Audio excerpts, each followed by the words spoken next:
Hello, আসসালামু আলাইকুম। আজকে নিয়ে আসছি এই মুচমুচা করলা ভাজি। তো আমি করলাতে কীভাবে তিতাটা বের করে ফেলবেন সেটাও আমি এখানে দেখিয়ে দিচ্ছি।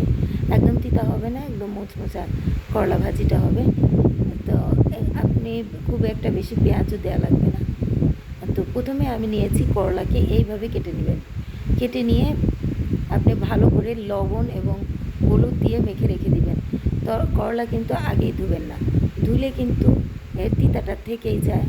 আগে ধুবেন না, আগে বেশি করে লবণ আর হলুদ দিয়ে মেখে রেখে দেবেন আধা ঘন্টা পর্যন্ত।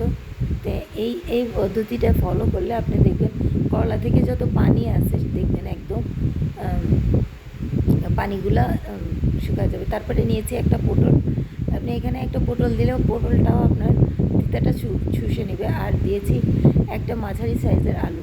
তো সবগুলি সেম কুচি কুচি করে কেটে নিয়েছি। এই যে দেখেন, দেখতে পাচ্ছেন আমি ভালো করে কুচি কুচি করে কেটে নিয়েছি। তো এখানে তারপরে নিয়েছি জিরা ফোড়ন দিয়েছি, একটা প্যানে নিয়েছি। তারপরে এখানে নিয়েছি আমি পেঁয়াজ। আমি এখানে দুইটা ছোটো সাইজের পেঁয়াজ ইউজ করেছি। তারপরে দিয়েছি কাঁচামরিচ। তো তারপরে আমি এই যে করলাটা ভিজিয়ে কেটে ধুয়ে রেখেছিলাম। তারপরে দিয়ে দিলাম আলু কুচি।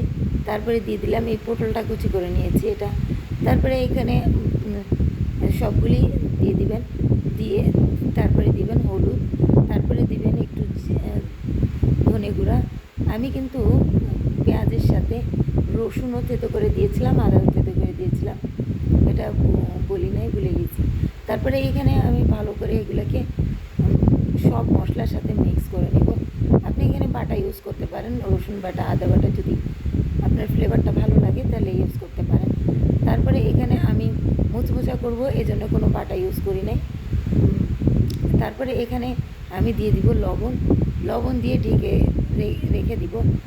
তারপর যখন সিদ্ধ হবে তখন একদম আঁচটা বাড়িয়ে দিয়ে এইভাবে 3-4 মিনিট মতো আপনি এইভাবে 3-4 মিনিট মতো নাড়তে থাকবেন।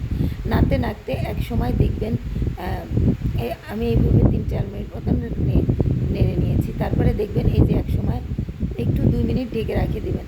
তারপরে আবার নাড়বেন। নাড়ার পরে যে এরকম মুচমুচা একটা একদম তিতা ছাড়া করলা ভাজি আপনার কাছে হাজির হয়ে যাবে। তো কেমন লাগলো আমার এই রেসিপি? লাইক দেবেন, শেয়ার দেবেন, পাশে থাকবেন। আল্লাহ হাফেজ।